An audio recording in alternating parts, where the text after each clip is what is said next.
In a world overflowing with distractions, we seek meaning. How do we transform ambition into something deeper, into true fulfillment?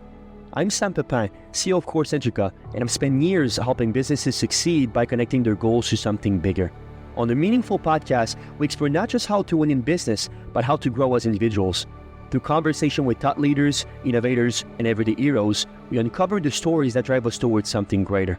Whether you're striving for success, seeking purpose, or just looking for the next steps in your journey, this podcast is your guide to navigating the intersection of ambition, growth, and meaning. So please join me and our incredible guests as we redefine what's possible in both business and life. Enjoy.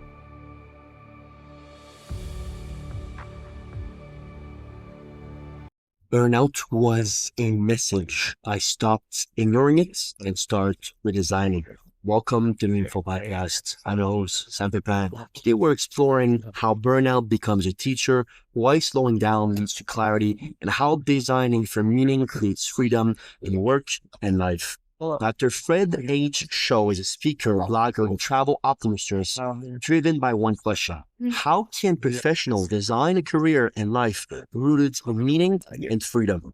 After 9 years in a stable optometry career, Fred experienced burnout and made the courageous decision to redesign his life from the ground up, trading rigidity for flexibility and overwork for creative fulfillment. Through his blog, speaking engagements, and podcast 2020 Happy, he now helps others rediscover joy and purpose by redefining success beyond productivity.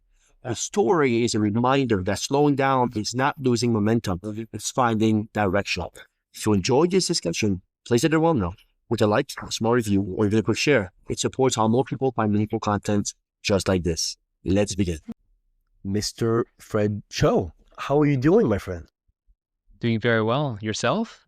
Doing very well. Welcome to the Meaningful Podcast. It's good to have you here. Actually, we're referred by a phenomenal partner and friend of mine, Hilary Bennett. So it's always great to be able to just get to meet people of your standards, and what you're doing, I think, is very much worth exploring. But to kick us off, please tell us more about 20 Happy. So 20 Happy is the title of my own podcast with a co-host of mine.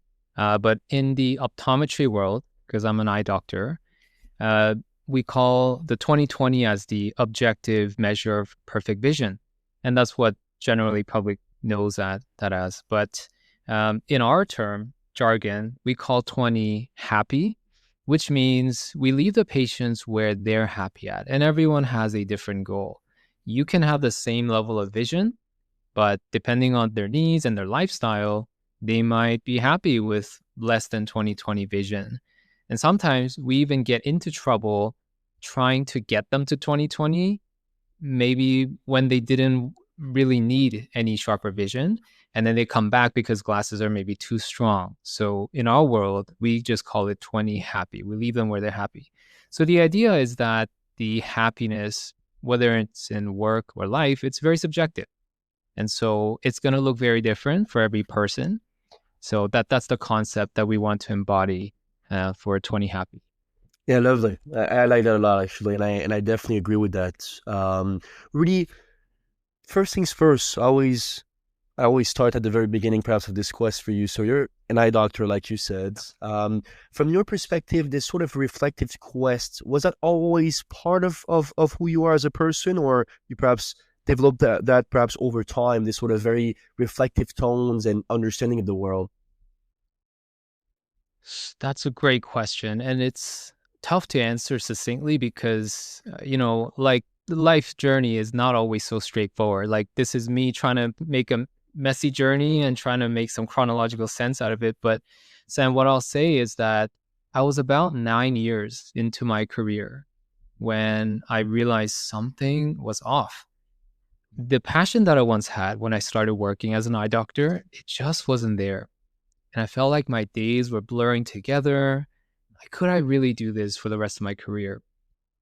And the odd thing is, I didn't even know that I was really burning out. I didn't even know. My wife was saying, hey, you seem a little unhappy. I think you need to change something. And I was like, no, like work is supposed to be hard. Like it's the grind, right? You're supposed to work hard. That's why it's called a job. But eventually I just couldn't do it anymore. And I quit my stable job and I began what I call now a travel optometry career. And the funny thing is, Sam, in the very beginning, I started this journey to work less and live more. That's what I honestly thought. Mm-hmm. And in that journey, I started writing a blog, and that led to unexpected doors like speaking engagements and podcasting. And eventually now, I love work. I just love work. And it's part of who I am, not just what I study, but it's part of who I am. And so now I just work more than ever, and I'm happier than ever too. So, yeah. Well, I think when you do what you love doing, I'm not even sure you want to call it work. Personally, some people are always some are impressed, some are quite concerned about my schedule because it seemed like the only thing I do is working, but I don't see it as work, right? I see that's what I enjoy doing. That's what I live for, perhaps. So I think there is great wisdom in that. There's a direct quote of yours that I want to cite on there because I think it's very enlightening. You said, "Burnout was a message. I stop ignoring it and start redesigning." Now, you use redesigning quite a bit, and I want to touch on that a little bit.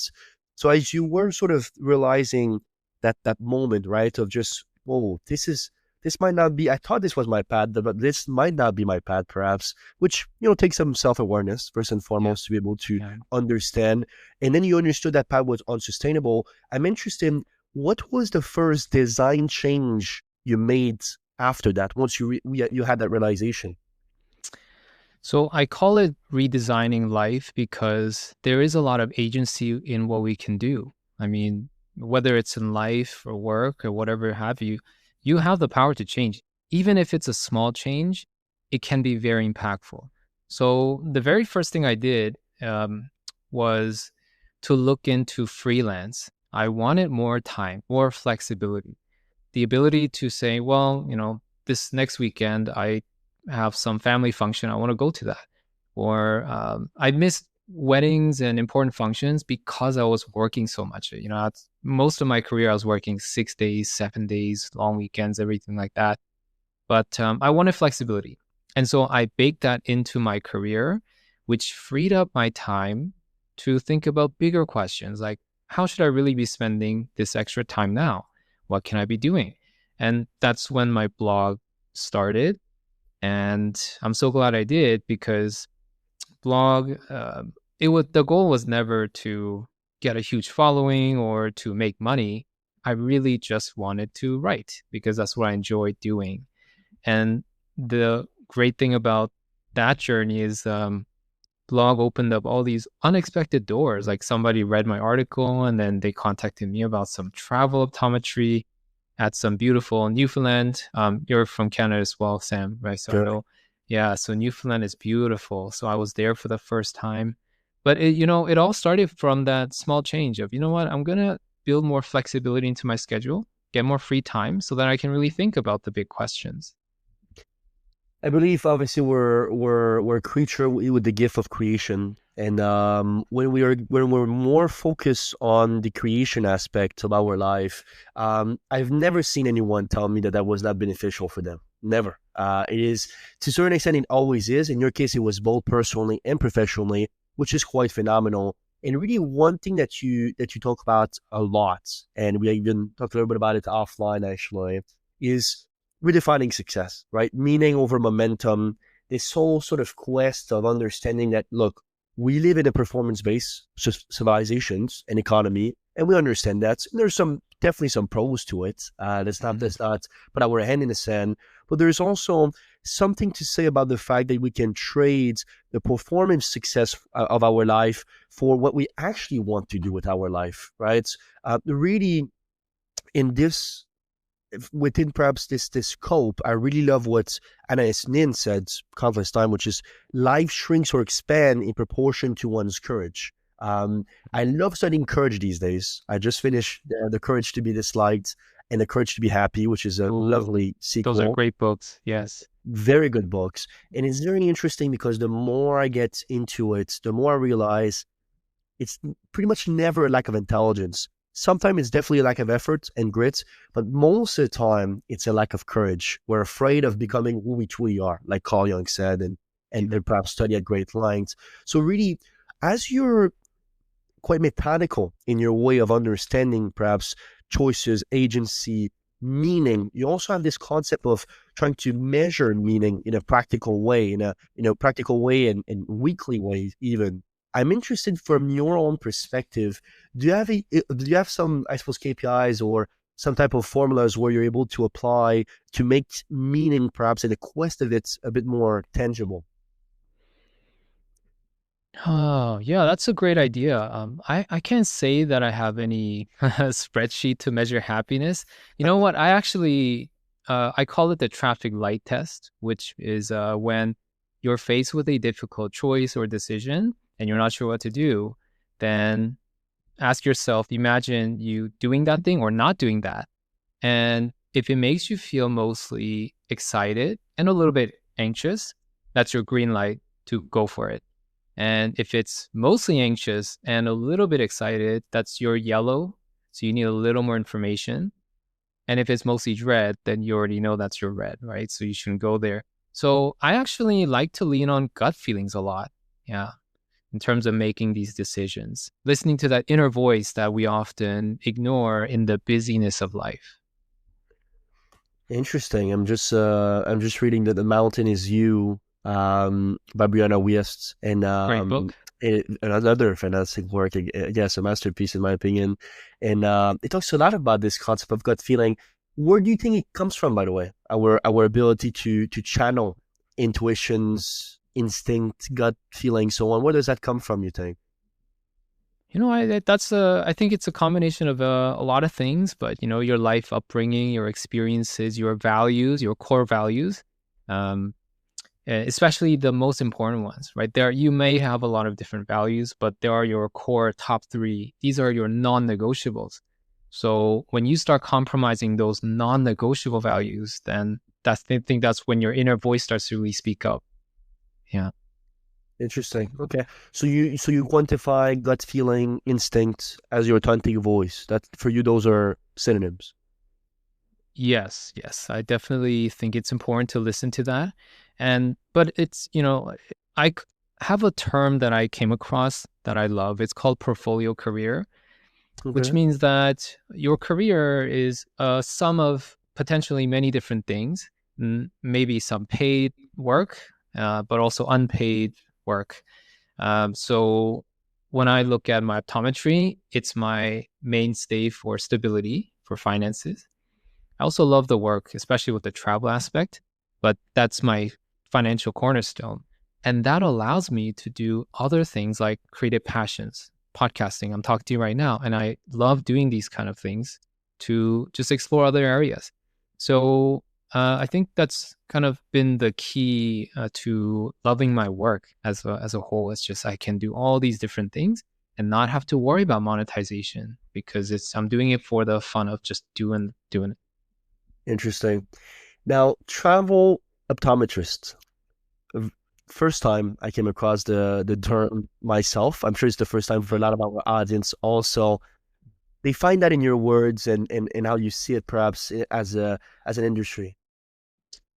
So travel optometry, it didn't start that way actually. I started as a freelance. My goal, again, I mentioned, was to work less and be free to work when I want to. And then a colleague who owns a clinic in rural Manitoba called me for some help. So I said, okay, let me go out there for a few weeks and help the population. And that eventually then led to what I call now travel optometry. I'm licensed in 3 different provinces, more to come. It's certainly not common. I think most people don't really know about it, even in my field. But think of it like this, Sam. It's like intersection of like win-win, mutual benefits. So as an eye doctor, when I go to rural areas, there's a huge need for the eye exams. There's just simply no eye doctors. Even the hospitals cannot deal with simple eye problems. Red eye, foreign body in the eye, they can't deal with this stuff. So there's a desperate need for having eye doctor and eye care. Even getting glasses, you have to drive hours just to get glasses, something simple as that, right? Which is unimaginable in a big city like where you are and I'm in Toronto. And Right. so it's doing a lot of good work for the patients. They get a lot of benefit. the company makes a lot of money from dispensing because they need an eye doctor to prescribe glasses.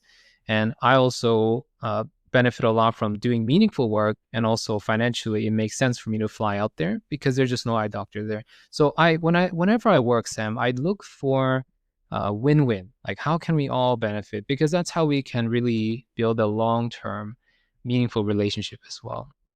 Yeah. So you wanted sort of, I suppose, freedom with the carry on. Was perhaps was traveling for you sort of the cherry on top, or was you were very intentional about your objective of including travel in your life? I suppose, is that something that you were looking forward to, or more just an added benefit? It came about organically. I wasn't looking for it, but a lot of companies have many locations across Canada. So they ended up asking me, hey, can you go in Newfoundland here? I mean, then, wait, we need you to go to Manitoba. So it happened rather organically. But I will say that travel is a big perk. I really love it. Growing up, my mother was a geography teacher. So every summer, she made a point to bring us out to a new place every single summer vacation. And I think as a kid, I didn't really appreciate it. But as an adult now, looking back, these are memories I really cherish. So travel aspect has been really amazing, experiencing new places and new culture in a way too. If you ever been to Newfoundland, it's very different. The people are, they're used to the slow pace of life. Right. And so, yeah, that exploration part is amazing. And plus icebergs and all this cool stuff out there. Yeah. It's very interesting that you traveling is a big portion of my life as well, and I've definitely been able to experience what you mean, which is different pace of life. When I go to Central America, for example, nobody shows up at the office at 7 in the morning. There's just nobody. Yeah. Even the government agencies, they say that they open at 8. Most of the time, they're not even there at 9. Wow. Yeah. It's a different way of doing things, right? Yeah. Now, from your perspective, you also put a huge emphasis on, again, this concept of working less and enjoying life more and so on. So I'm interested, what is the place that you went to, Newfoundland or others, that felt like that most represented the rhythmic of life that you're looking for, perhaps? So I was at Newfoundland recently, and there's this place called Bonavista. It's a coastal town, Okay. and just it's very different when you go from a big city to a small town like that, and everyone's a little more relaxed.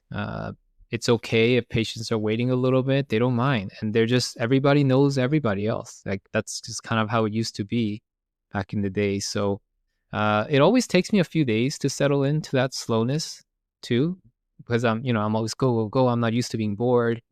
But once it settles in, it truly feels peaceful. Like, it really is a great change to have that. So I would say Bonavista is great. I was actually talking to a local gift shop owner. She was some artisan, like making gifts for tourists. She said she grew up there. And even 30, 40 years ago, there were thousands of icebergs that would float into the Newfoundland coastline. And in fact, Newfoundland is one of the easiest places to see iceberg from land. Okay. Now, of course, with global warming, things changing, there's less and less coming in. But she said, even 34 years ago, it would be filled with these icebergs. And her father was a fisherman, and they would have to wait for months for the ice to thaw so that he can actually go out and fish. And so in that time, they'll just, relax and enjoy each day to its fullest. So I think that town especially really embodies what slowness is like. Yeah. Fascinating. Yeah, there's places in which, personally, those who knows me, I know that I'm a big hater of New York City, even Toronto, actually. I'm not that big of a fan of it. From the professional perspective, it's phenomenal. The problem is when you get to those mega cities, because even Montreal, I wouldn't consider it a mega city. I might be wrong from a definition perspective, but the vibe you're getting, I believe, is not a mega city vibe at all. Quite the opposite. But when you go to Toronto, when you go to New York, it's even way worse. Obviously, Oh my goodness. nobody looks you in the eyes. You have a very small accent, and they will still not answer your question because they know you're a tourist.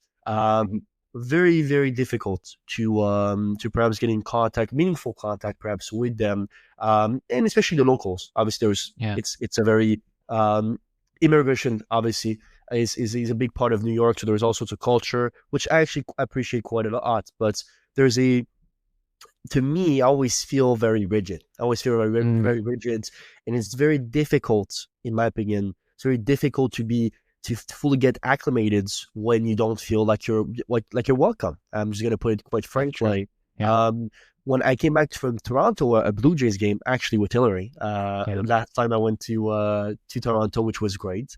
Yeah. And Toronto is interesting though. It's very interesting. I think it's a place of so much opportunities. Yeah. It's a bit too city-like for me. I'm Hmm. more of a rural sort of person. Yeah. I was born and raised in a rural town. Also, not not perhaps that rural, but still quite a bit. And so really, I'm more of a suburbs, I suppose, is the best way to look at it. Really, though, I'm one thing that was always amazing with roles that travel a lot, and I can definitely see it, is there's something to say about the correlation from a psychological perspective between curiosity and openness. I found, and I'd love to hear your take on this, that those in which are well traveled, as we like to call them sometimes, most of the time, perhaps because they experience and saw different people, different cultures, different ways of life, they tend to be a bit more open. And sometimes I really appreciate the fact that that gives them a bit more flexibility in their moral composure, I suppose. Did you see that with yourself as well? Do you feel like you've been more um, acclimating perhaps to differences and so on from because you travel so much and you see so much of people in which perhaps did not share a similar uprising?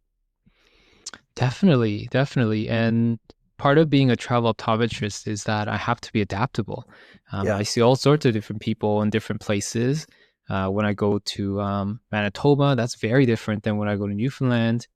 For example, in rural Manitoba, there's a lot of indigenous patients.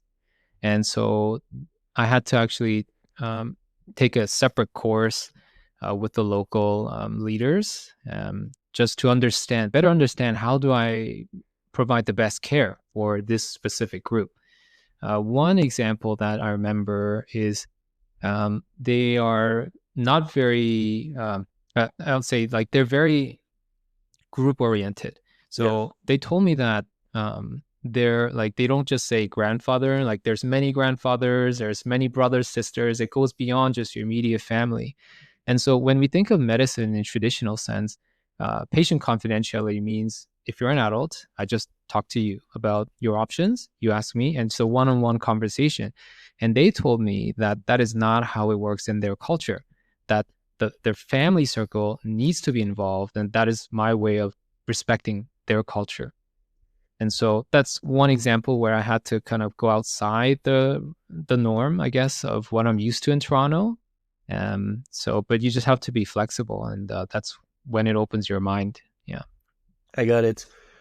Obviously, a big thing of what you're doing is sort of having excellent, perhaps, eye care and keeping perhaps a very, very high level practice, but on the move, right? Without compromising such excellence on the service side. So I'm sure there's an interesting balance to strike. For you, what did you find that you needed to streamline, right? Skills, tools, systems to make travel compatible patient care truly work? Is there something that you sort of I'm sure there's plenty, but that you sort of learn along the way that are sort of a recipe that you have now when you're on the move in these adventures? I think most of it is preparation, to be honest, because there's so many variables that once I go there, I mean, equipments might be different. So I try to get a lot of the information in advance. And the companies that I work with are very generous with working with me on this. So if I need this equipment or that equipment in advance, they make sure to order those in so that it's available. And like you said, I'm not looking to just go to these places, check in and check out. When I go, I want to do good work. I don't want to compromise on the quality of eye care. And so a lot of that is, I think, preparation, just making sure that everything is ready to go. But at the same time, like I mentioned, when you go, every place is different. So you got to stay flexible. You got to embrace change, be adaptable. So if some machine breaks down, you got to find a way to do it. Some communities don't have access to ophthalmologists, right? If they need some surgery for cataract, for example. So you got to find a way to make sure those patients don't fall through the cracks. So I'll make sure to follow up after I leave as well, because I don't want any patient to just be lost to follow-ups.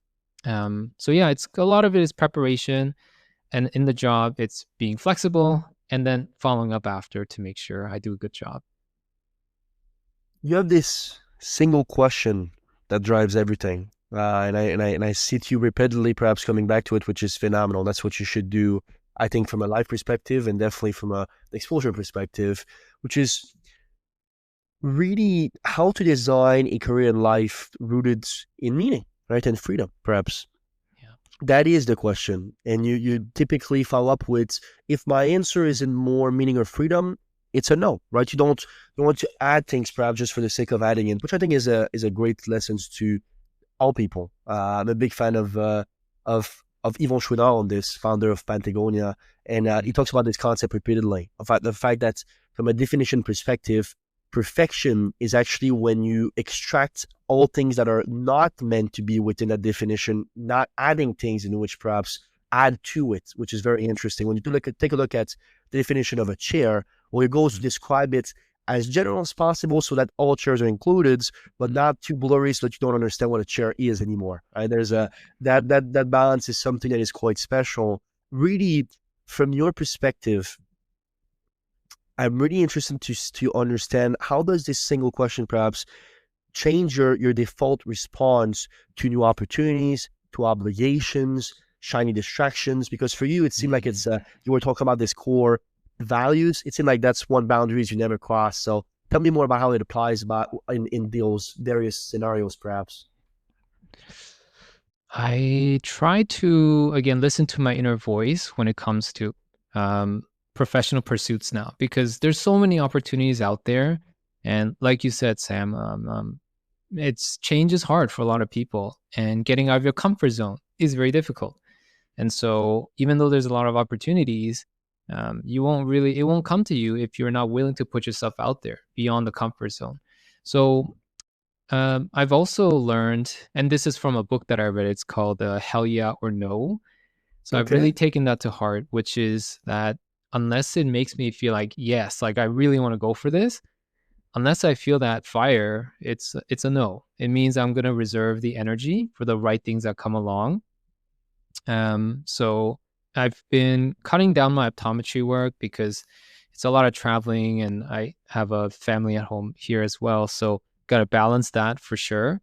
But when it comes to passion projects, yeah, it's just things that light me up, I'll go for it. And things that don't, I found it's at times difficult to say no, but it feels so much better because you can really reserve your energy for the right things.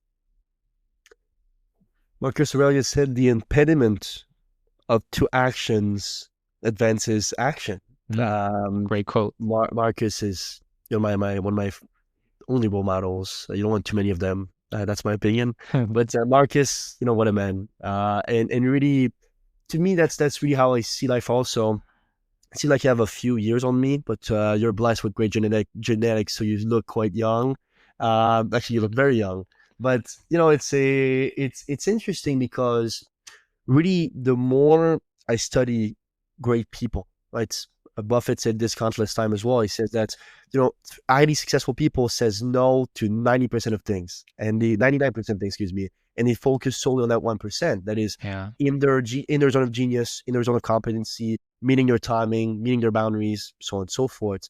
So there's this sweet spot that is exceptionally hard not only to define, but also to respect once those opportunity comes in. So I'm interested in understanding, were you always this great at applying this principle, or do you think you're involving perhaps with it and through it? Definitely more of a recent development, I'll say, because as I mentioned, the first 9 years of my career, I was at one place, and There was not much growth happening, but it's really in the last few years that I've stepped off that train and I realized something had to change. And going back to your quote, by the way, I love that quote. That's one of my favorite quotes as well. And my last 2 years, I call it like the radical change years because so much has changed. My life looks unrecognizable now in the best of ways.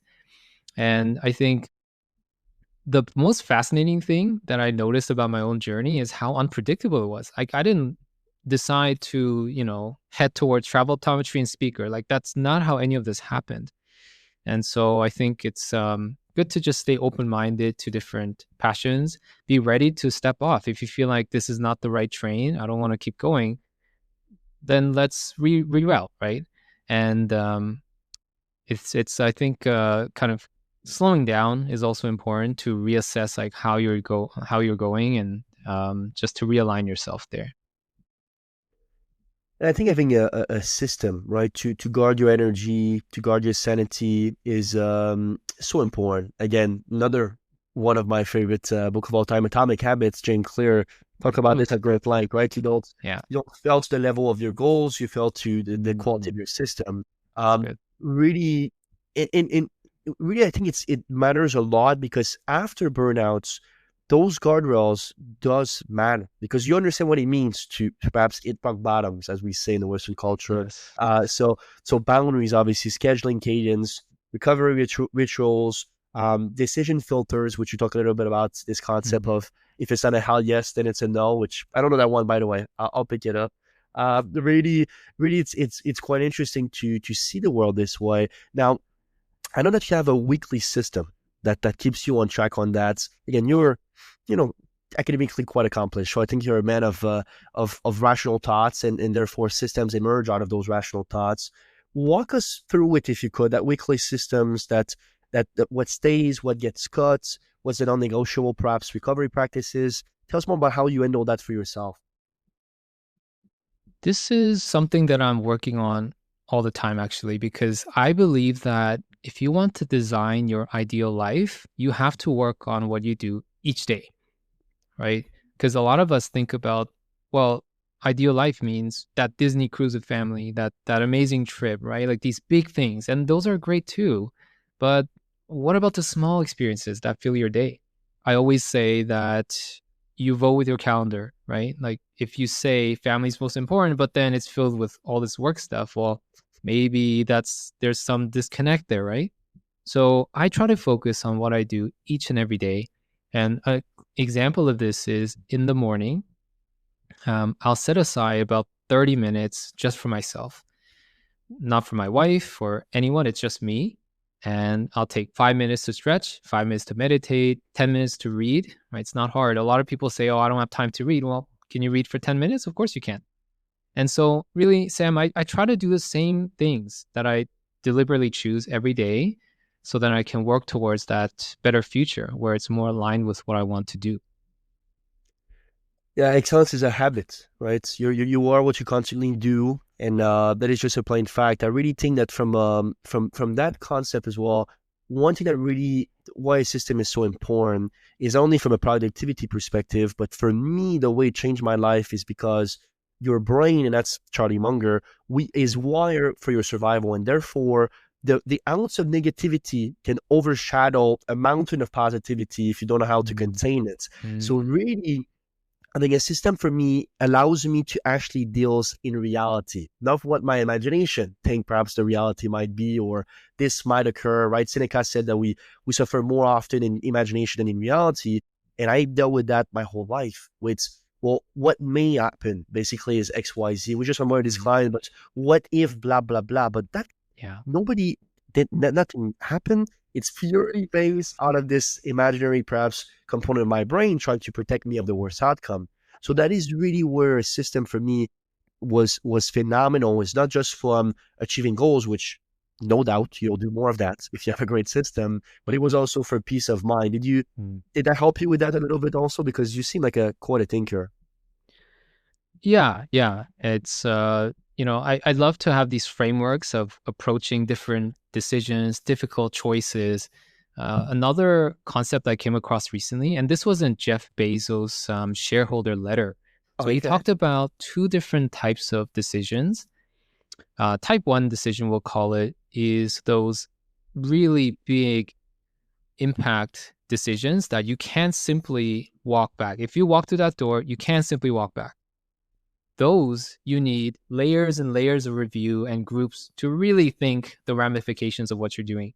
But then he described that most decisions in work and business and life are actually type 2, meaning, yeah, if you walk through that door, there might be some cost, but it's not a huge cost. You can easily go back through that door, return.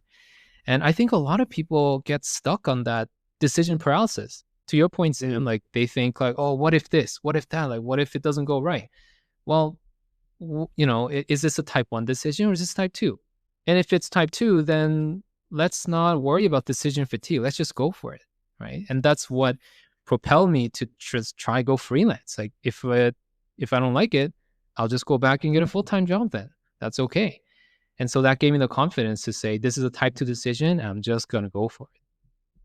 Did you learn about the shareholder letter in the Founders podcast or on your own? On my own. On your own, interesting. Yeah. Okay, so you do read Amazon shareholder letters on your own. Very interesting. Okay, are you familiar with the Founders podcast also?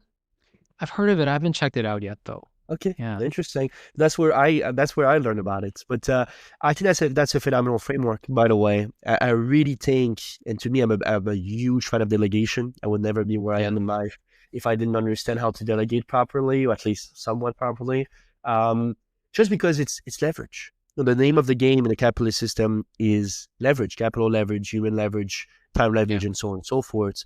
So really, those points of leverage, once you understand them and you can capitalize on them, you can become unstoppable. It is very, very, very powerful. Yeah. And I think somebody of Bezos' stature just proves that. He's a gentleman also that started on his life works later than some others. Not very late, but still quite late. Yeah. And therefore, it's not like a Bill Gates, for example, that's just right away knew it by 12 that what he was going to be doing is coding. That was not the case for Bezos. And typically, I'm interested in both. Actually, I'm interested in a Musk profile, and then I'm interested in a perhaps Sam Waltz profiles, or again a Bezos profile, where they achieve great things later down the lines. Just because you really, it's very interesting the difference it makes in their characters, in the way they talk, in their wisdom as well. I feel like those in which naturally have it as more of a gift. Let's be honest, if you know your life works by 12, there's some giftness there that most simply do not have. And I really believe that. But when you come at it with perhaps a bit more time, then it's more a matter of your experience, of your understanding of what you want and what you don't want based on those experiences also. So typically, and that's the way I see it, by the way. Typically, I see that those in which we're able to bloom a bit later, sometimes they are, the way they discuss is a bit more methodical, a bit more tactical, a bit less perhaps, again, just being a genius, which there's plenty of those out there. Not that many, but still quite a bit. And therefore, learning from those in which bloom a little bit later, to me, I don't know why it is, but it is sometimes, it's most of the time it's less flashy, but I found it to be more applicable if I had to just give it an average of those advices.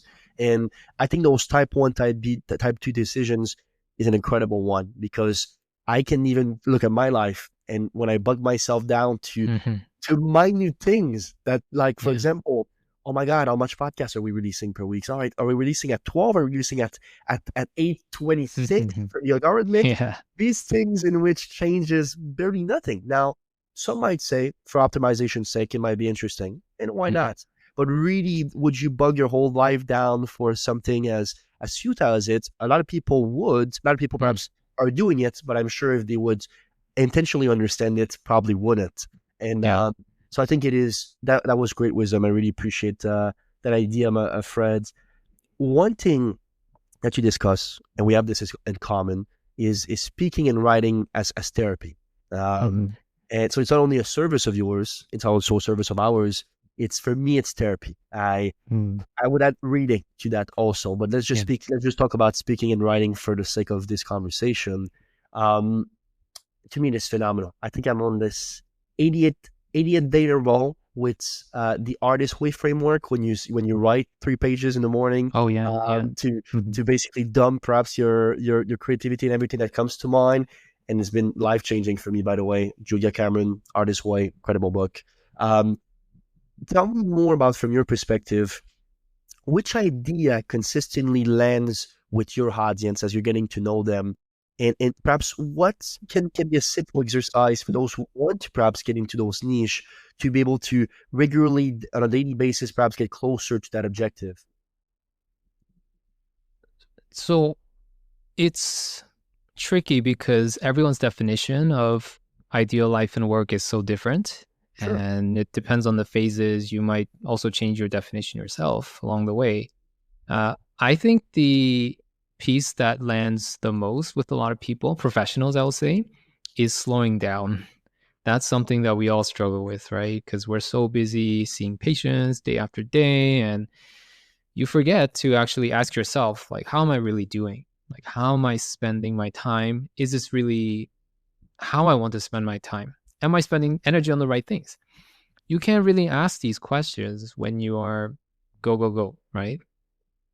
And I felt that before because I was working again like 6, 7 days a week. It's hard to slow down. I don't know what it is. Like, it's society kind of rewards working hard, overworking almost, right? The busy, right? Everyone says, "Oh, I'm busy." It's like a badge of honor. Correct. But so when I talk about tools to slow down, that's been really resonating with a lot of people because that's when I always say, you can reroute a train at full speed unless it derails, right? You have to slow down if you want to really reassess and see where you want to go. It's a very interesting concept. Slowing down. It just reminds me of thinking fast and slow. Mm, Just by you talking a little bit about it, and and you're right. Now let me ask you this: you you strike me as having some Asian genes, or perhaps yes. yes, yes. Interesting. So were you born in the Western culture, or were you born perhaps in the Eastern one? I was born in Korea, South Korea. I Interesting. grew Okay, up there until like 12 years old, and then I came to Canada since. Yeah, so I have great. a bit of that background as well, the cultural heritage. Yeah.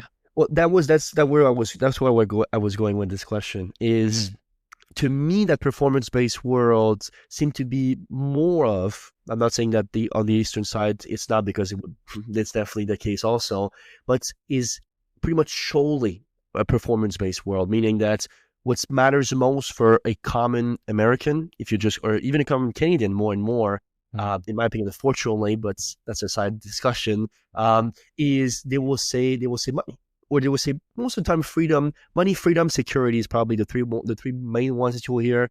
And yeah. sometimes love, which is a much better answer. But Mm, on that note, though, as you were perhaps born and also, I suppose, raised with parents in that other culture, also, right? yeah. Did you, when you came here at 12 years old, was it an immediate clash, not only from a value perspective, but from a pace of life, from an expectations perspective? Tell me more about how similar or different it was for you as somebody who would live a little bit of both. Yeah. I mean, these are things that I can understand a bit better in hindsight. Like at the time, like I didn't know, Right. kid, and I'm like, okay, I guess we're going to a new place. But yeah, when I look back, Korea is very competitive. It's very performance driven. Okay. It's the school system is very intense. There's a lot of stress put on the kids from a young age. And I'm talking like grade 1. Like these grade 1 students will go to school for whatever, like 10 hours, and then they'll go to after school because everybody's doing that. Yes, yes. So then, Oh, then they'll wow. come home at 9 p.m. They'll take an hour of piano class because that's what everybody does. That's the kind of competition that people face there. And when you get to the entrance exam for university, uh, the whole nation takes it so seriously that I heard that there's a no-fly time during the exam just to not disturb the exam. I mean, that's how intense it is over there. Oh, wow. So Okay. part of the reason why my parents decide to come to Canada is to get away from all that. That this is Interesting. maybe not the most important thing. This is not the environment that we want our kids to grow up in. So yeah, like that, I haven't thought about it before, but when you asked me that insightful question, I realized, yes, there's a big difference. Yeah. So, all right, so that's interesting. So you see, I would have thought the opposite. So from your perspective, the competitiveness and the performance-based driven basically mindset was even more of it when you were in Korea than when you came here. Okay, interesting. Yeah, and I heard that multiple times, by the way. I think that it's very interesting actually, where the whole world, when you look at the in obviously industrial revolution, and we were able to perhaps put machinery now that was stronger than the human body. Really, when you take a look at the last couple of decades, and definitely now, what I call the technological revolution, the information age, for those that are studying that field from a theoretical perspective, Mm. is now we're building machines that are stronger than the human mind, which Mm. is both fascinating and both very scary. So Yeah. really, from that perspective, though, here's my interrogation. Do you think as these tools are getting so astute or getting so refined, would that help us perhaps being able to slow down more, or do you see perhaps just the problem of the grind becoming even more prevalent as time moves forward? I think you have to evolve with it, right? I think if you see it as a threat and threat only, then maybe you'll get left behind. But I think the most adaptable people are going to come out in the end. Like, how do we use this to my advantage? And it's sort of going back to your delegation tip there. And I really believe in that as well. Doing less of things that don't excite me so that I can do more of stuff that I love. Yeah. And AI, for example, could help you delegate a lot of these things that you don't want to do. Like for example, like scheduling for podcasts, you know how hard it can be. But when you have an AI tool, it's a lot easier. I think you just have to be creative and be open minded to evolve with the times. So AI, yes, it can be scary because it's so unknown. We don't know where this is headed. But there's always opportunities. That's what I say, right? You just have to be ready to be uncomfortable and just go for it.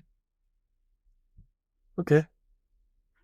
So perhaps from a societal perspective, though, do you think we will be able to enjoy more of that slowness because of the tool being able to help us? I call it the hybrid model, where we're so close to technology that we become pretty much one with it. Um, Mm. what's your take on how that would impact, again, the speed? Just to come back to that point, the speed of how society moves, economically and I suppose professionally speaking. It's such a tough question, right? Because it's complex. We don't really know where it's headed. I think in some ways it will slow things down because it's already replacing jobs, right? Correct. AI can do things faster, better. It doesn't need a break. So in some ways, it will take away a lot of the stuff that we had to do and now we don't have to do. So the life will be a bit slower in that sense. But at the same time, like you said, we're in an informational age. So I mean, it's just so much out there that you can be doing digitally. I mean, I feel it whenever I'm offline. Yeah, I feel the slowness instantly. I don't know if nowadays even airplanes have Wi-Fi, so things are go in there too. But yeah. Correct. Do you use the plain Wi-Fi though, or you just snap? I do it if it's available because like I'll do it for writing, for example. And just everything needs internet now. But Yeah. I do like I do want to take some time off of digital devices because it's hard. Like if you don't really think about it, then you're on the computer and screens all the time.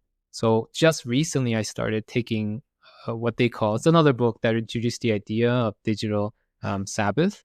So like one day a week, you just go off of the screens, like no phones, no computers. And so yeah, I just started that a few weeks ago and it's been difficult, but very, very good to kind of slow down like during the week. Yeah. I love that. I want to talk more seriously, perhaps, about the courageous transition, and really this concept of complacency, which I think is was obviously a huge part of your story.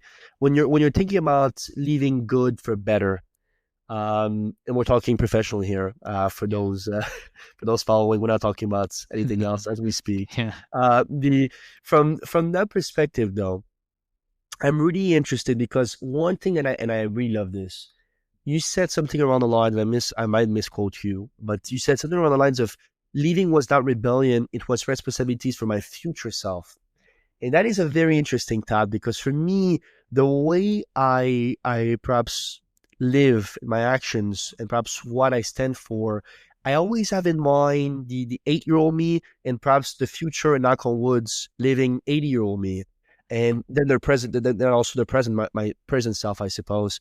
So there's also this concept of your younger self that was perhaps hopefully that was dreamy, that was childish in his understanding the world, that was naive, but naive in a way in which perhaps could make you smile, because you understand that's just a kid trying to perhaps experiment with something that it might not even exist yet in this reality, but maybe it does exist. That imagination, that creativity, right? We had a primary teacher on the show that was talking about the fact that how much creativity we lose with age, but the fact that if we would stay even just retain the creativity of our younger self, we would be considered creative wizards at adulthood.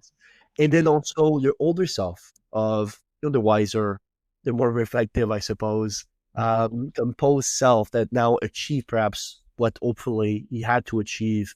So I ask myself about that constantly, this sort of time horizon, I suppose I like to call it, seeing people in time horizons.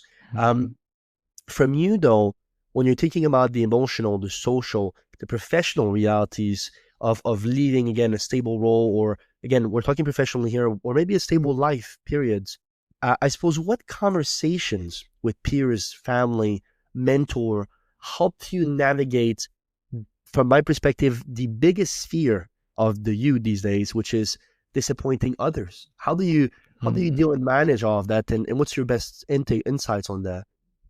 Oh, yeah, there's a lot to unpack there. I would say that when I was making this change in the beginning, my number one supporter was my wife, and I'm lucky enough to have my partner who she was the one who recognized burnout in me. She was the one that was like, "You need a change. This new opportunity, you need to go for it."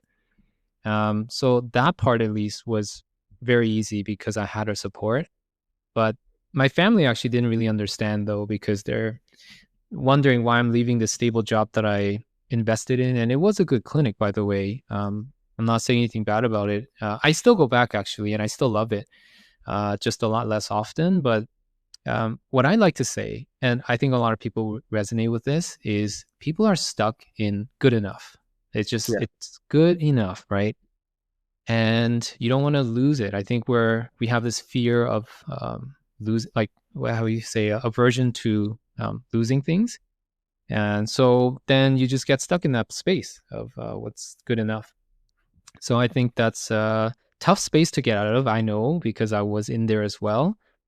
But that first step, it can feel really difficult. But once you take it, you realize like, oh, it's just a puddle. It's not this big body of water that I thought. It's just a puddle. Actually, it's not that bad. And you just keep going. And I love the point that you brought up about kids having curiosity and like, what happens to that as we get older? And I read a book about why we do what we do. What is the motivation behind everything that we do, interesting. especially in the professional context? And they said that the human's natural state is curiosity. And we know that because kids are like that. We're born this way. But somewhere along the line, when we get jobs, too often we're told to do the job. Often we don't really understand why, or if we're having an impact. And the reward is what we call like external motivator, like money. Like, here's your income salary. Now you do your thing. If you don't do what we tell you to do, you don't get pay, you don't have job security, you don't get promotion. These are all external things. But when I focus on things like meaning and freedom, Sam, these are internal motivators. Like, what drives you, right? Everyone needs growth. They want to feel like they're getting better, that what they do matters, purpose, freedom to direct your own life. So these are the kind of things that I like to tell other people to prioritize, right? Because only focusing on just job security, stability, like that's good to a point, but it's not going to bring you fulfillment.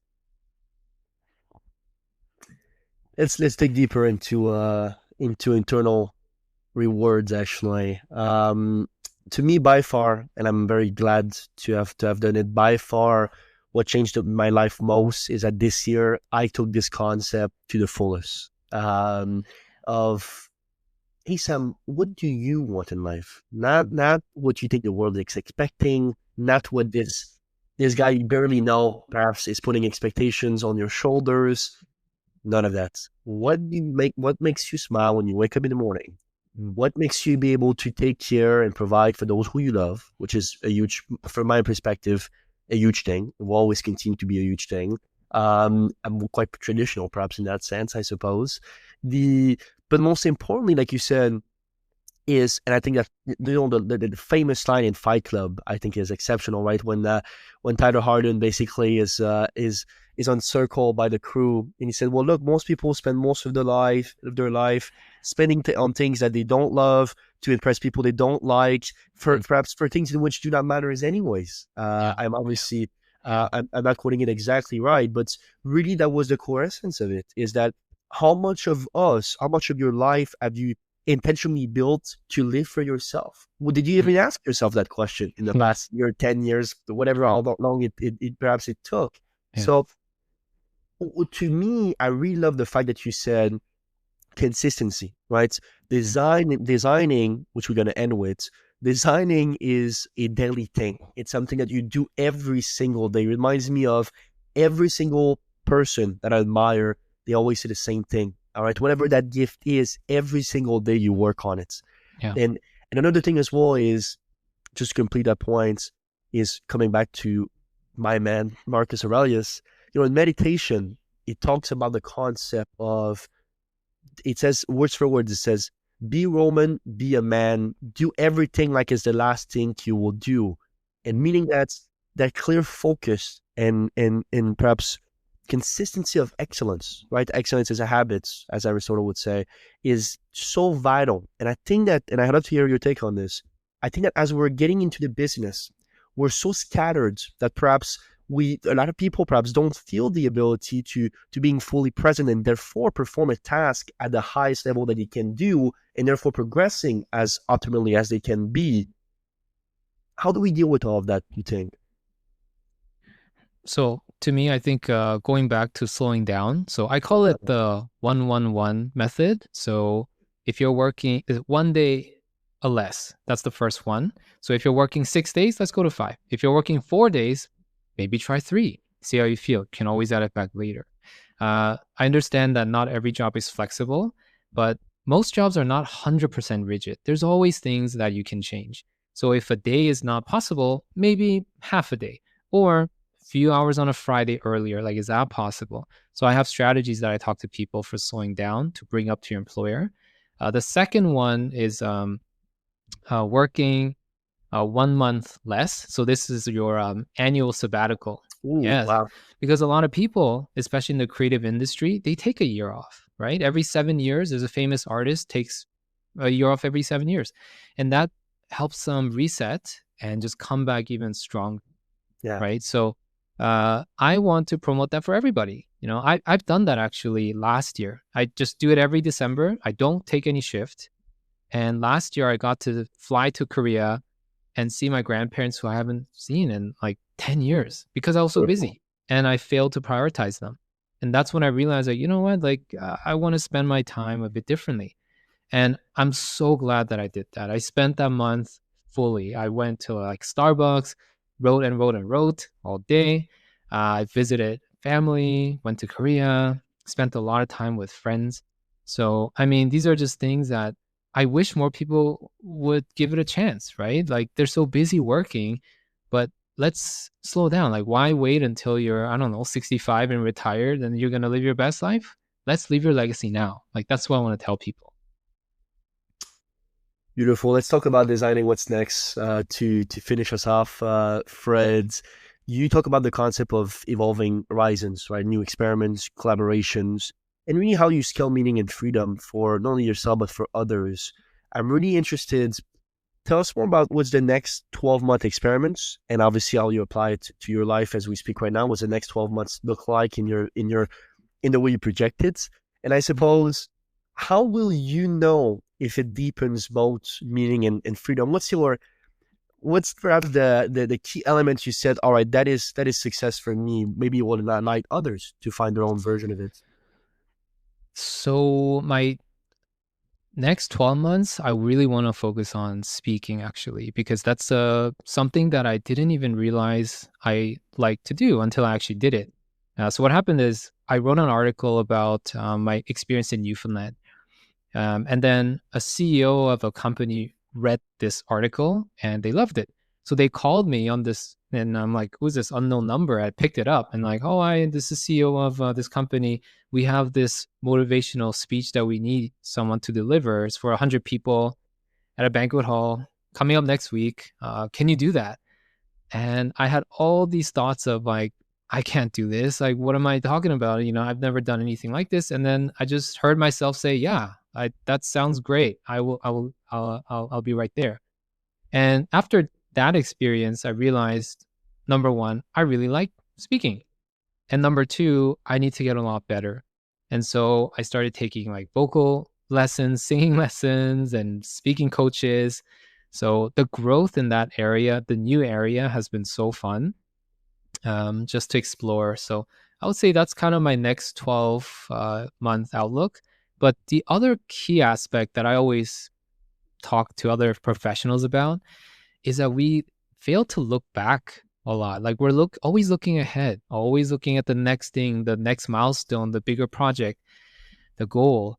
But we often fail to look at what we've accomplished, what we already have, right? Imagine, Sam, like ask yourself like 10 years ago, and imagine if your 10 years ago could look at you now and look at all the things that you've accomplished. They would be amazed. I bet they'll be very amazed and impressed. In my case, they would, yes. Well, I think we often forget that. We need to all remind ourselves that, yes, we already have a lot to be grateful for. It's all about mindset, right? If you feel like you have a negative mindset on everything, like life's not going great, well, then that's what you feel. That's your reality. But I think as professionals, especially high achieving professionals, we can all benefit from looking back, right? Look at all the things that you've achieved already. Love it. The hardest step is always the first one. Mr. Fred Shaw, thank you so much for being on the Meaningful Podcasts. I really love you have a very soothing voice, and you talk in a way in which with no malice, I suppose is how I would describe it. Very, very straight shooter, very delicate way of putting things. I really appreciate it. And I would love if you can leave our audience with some last words of wisdom, please. So whether it's tough choice or work, professional pursuits you're not sure, I would ask you to think about this one question. So if you imagine yourself living exactly the way you are now for the next 5-10 years, how does that make you feel? And depending on that answer, you already know what to do. And the longer you're on the wrong train, life trajectory, the more expensive it is to get back home. So think about those two things. Thank you for spending your time with us today on the Meaningful Podcast. If you enjoyed this episode, please leave a review or share it with someone who could benefit from it. And always remember, your story matters. Make it meaningful. We hope to see you next time.